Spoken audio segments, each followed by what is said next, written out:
আজ 12ই জানুয়ারি ভারত তথা বিশ্বের অন্যতম শ্রেষ্ঠ সন্তান সন্ন্যাসী স্বামী বিবেকানন্দের আজ জন্মদিবস।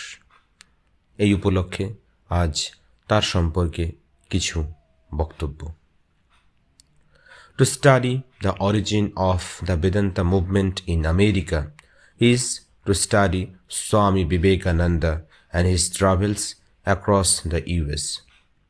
We like to put the spotlight on him since his message about self-effort, strength, and freedom of the soul is especially favored by the Western mind. But who was he? What was the magic in his message that made him so popular in America and his homeland of India? We shall only attempt a brief sketch here. Swami Vivekananda, or Narendra Datta, as he was called then, was born on January 12, 1863. Bright and full of energy, his mother found him extremely restless and hard to control. I prayed to God for a son, but he sent me one of his demands, she would sometimes say in frustration.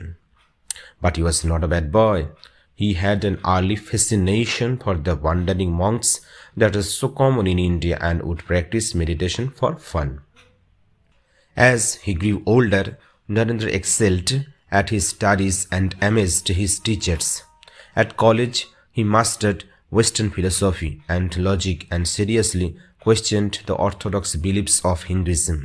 Reason, he felt, was the surest guide in life. Yet, reason didn't satisfy the yearnings of his soul. About this time, he met a holy man by the name of Sri Ramakrishna. The holy man was in many ways from quite a different background than Narendra. Yet, Narendra was drawn to him. On the one hand, Ramakrishna seemed to be a madman and a monomaniac, yet the holy man radiated a holy atmosphere unlike anything he had experienced elsewhere. The more Narendra saw him, the more he saw an extraordinary holiness and a most uncommon sanity. As their relationship grew, Narendra was fired by the ideals of renunciation, the concept that the only important thing in life was to realize God.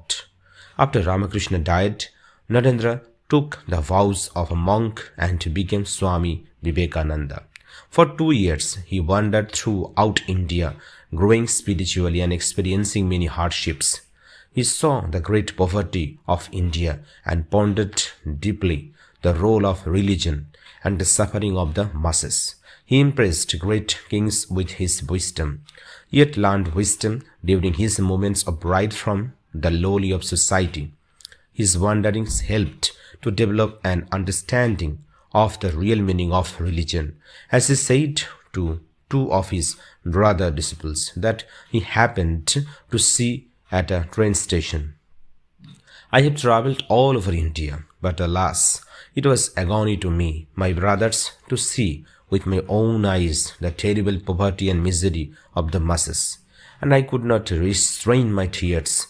It is now my firm conviction that it is futile to preach religion among them without first trying to remove their poverty and their suffering.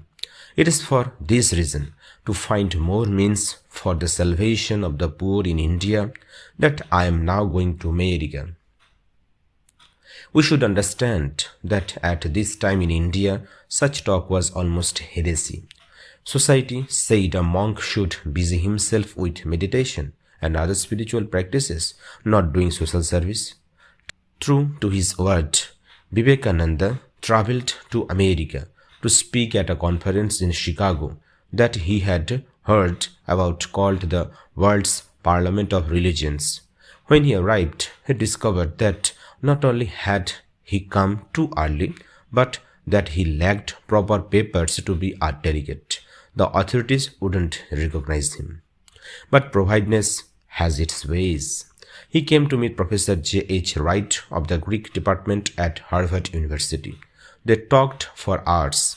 The professor was so impressed that he insisted that his new friend should be the representative of Hinduism at the parliament. On hearing that the Swami lacked proper credentials, he replied, "To ask you, Swami, for your credentials is like asking the sun to state its right to shine." The professor wrote a letter to a friend in charge of selecting the delegates saying, "Here is a man who is more learned than all our learned professors put together." On September 11, 1893, Swami Vivekananda attended the parliament as a delegate to speak. Nervous at first, he paused on his chance to speak. Finally, he spoke in words that became famous throughout the world. "Sisters and brothers of America, it fills my heart with joy unspeakable to rise in response to the warm and cordial welcome which you have given us. I thank you in the name of the most ancient order of monks in the world. I thank you in the name of the mother of religions. And I thank you in the name of the millions and millions of Hindu people of all classes and sects. I am proud to belong to a religion which has taught the world both tolerance and universal acceptance.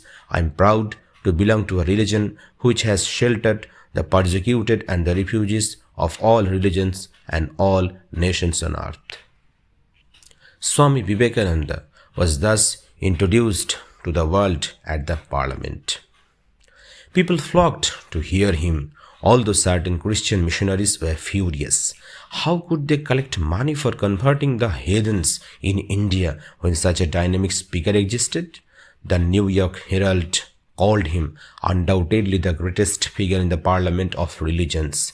After hearing him, we feel foolish to send missionaries to this learned nation. After the parliament, the Swami traveled throughout the United States and England, lecturing and giving the Western world his best teachings on Vedanta, teachings that seemed customized for the particular needs of the Western mind. His first book on the yoga of meditation was assembled and published as Raja Yoga. Later came out a collection of his talks on the intellectually demanding approach, Jnana Yoga. And finally, talks on the yoga approach that suit most people, Karma and Bhakti Yoga. A series of private talks to his most serious students at Thousand Islands Park in New York was later published as Inspired Talks. After 4 years, Vivekananda finally returned to India for a hero's welcome. Here, he was able to put many of his ideas in practice, such as service to the poor, education, hospitals, and relief in times of natural disaster. A major day came in 1899 when the permanent headquarters of his brother monks, called the Ramakrishna Order of India, was consecrated. He said to his disciples, "The history of the world is the history of a few men who had faith in themselves. That faith calls out the divinity within. You fail only when you do not strive sufficiently to manifest infinite power. As soon as a man loses faith in himself, death comes. Believe first in yourselves and then in God. A handful of strong men will move the world. It is the salvation of others that you must seek. And even if you have to go to hell in working for others, that is worth more than to gain heaven by seeking your own salvation." Later in 1899, the Swami returned to America. Although his body was weak from so much lecturing and traveling, he continued to talk and give classes. In one instance, as described by a student, an old church lady asked him why he never spoke of sin. There came a look of surprise on the Swami's face. "But madam," he said, "blessed are my sins. Through sin I have learned virtue. It is my sins as much as my virtues that have made me what I am today, and now I am the preacher of virtue. Why do you dwell on the weak side of a man's nature? Don't you know that the greatest background often has some virtue that is wanting in the saint? There is only one power, and that power manifests itself both as good and as evil. God and the devil are the same river with the water flowing in opposite directions. The lady was horrified, but others understood. And then the Swami began to speak of the divinity that resides in everyone, how the soul is perfect, eternal, and immortal. The Atma, the indwelling God, resides in every being. In December, Vivekananda journeyed to Los Angeles, California, where he continued speaking, often to large audiences. The Swami, as always, gave his message straight and without compromise.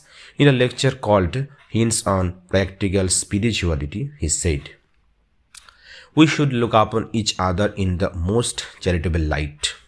It is not so easy to be good. You are good because you cannot help it. Another is bad because he cannot help it. If you were in his position, who knows what you would have been? The woman in the street or the thief in the jail is the Christ that is being sacrificed that you may be a good person. Such is the law of balance. All the thieves and the murderers, all the unjust, the wickedest, the devils, they are all my Christ. That is my doctrine. I cannot help it. My salutation goes to the feet of the good, the saintly, and to the feet of the wicked and the devilish. They are all my teachers. As I see more of the world, see more of men and women, this conviction grows stronger. Whom shall I blame? Whom shall I praise? Both sides of the shield must be seen. On Christmas Day, the Swami lectured on Christ's message to the world, as Josephine MacLeod would later recount. Perhaps the most outstanding lecture I heard was his talk on Jesus of Nazareth, when he seemed to radiate a white light from head to foot. So lost was he in the wonder and power of Christ. I was so impressed with his obvious hello that I did not speak to him on the way back for fear of interrupting. As I thought the great thoughts that were still in his mind, suddenly he said to me, "I know how it is done." I said, "How was it done?" "How they make mulligatawny soup, they put a bay leaf in it." In San Francisco, Swami Vivekananda was again busy as a public speaker, again speaking to large crowds while holding smaller classes for the more interested. It was a whirlwind schedule that tired him greatly but helped establish a solid foundation for Vedanta in America. Some of the lectures survive today in printed form. We have included here several of his talks, including Christ the Messenger and Is Vedanta the Future Religion? A talk on the future of Vedanta philosophy in America. Of special importance to the West was his stress on what we call self-esteem. It is an important need in our daily lives and in spiritual life, he said in his lecture, Practical Vedanta. The ideal of faith in ourselves is of the greatest help to us. If faith in ourselves had been more extensively taught and practiced, I am sure a very large portion of the evils and miseries that we have would have vanished. Throughout the history of mankind, if any motive power has been more potent than another in the lives of all great men and women, it is that of faith in themselves. Born with the consciousness that they were to be great, they became great.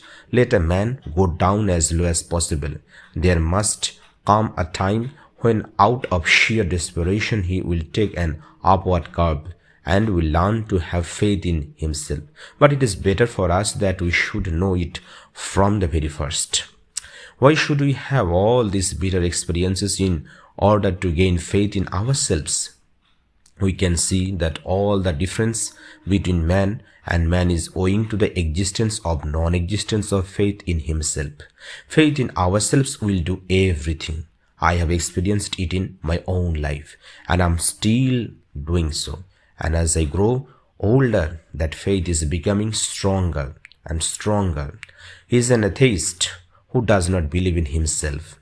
The old religion said that he was an atheist who did not believe in God. The new religion says that he is the atheist who does not believe in himself, but it is not selfish faith. Because the Vedanta, again, is the doctrine of oneness. It means faith in all, because you are all. Love for yourselves means love for all, love for animals, love for everything, for you are all one. It is the great faith which will make the world better. Swami Vivekananda was to live for 2 more years, tirelessly championing the cause of a philosophy that saw God, whose cathedral was the human body. He died at the age of 39. By the time of his death, he had founded the Vedanta Society of New York. From his work would later come the Vedanta Society of Northern California and the Vedanta Society of Southern California. Words that he uttered at another time come to mind to explain death at such an early age. It may be that I shall find it good to get outside my body, to cast it off like a well-worn garment, but I shall not cease to work. I shall inspire men everywhere until the world shall come to know that it is one with God. This essay was compiled from 2 sources: a short life of Swami Vivekananda by Swami Tejaswananda and the life of Swami Vivekananda by his Eastern and Western disciples. Thank you for listening.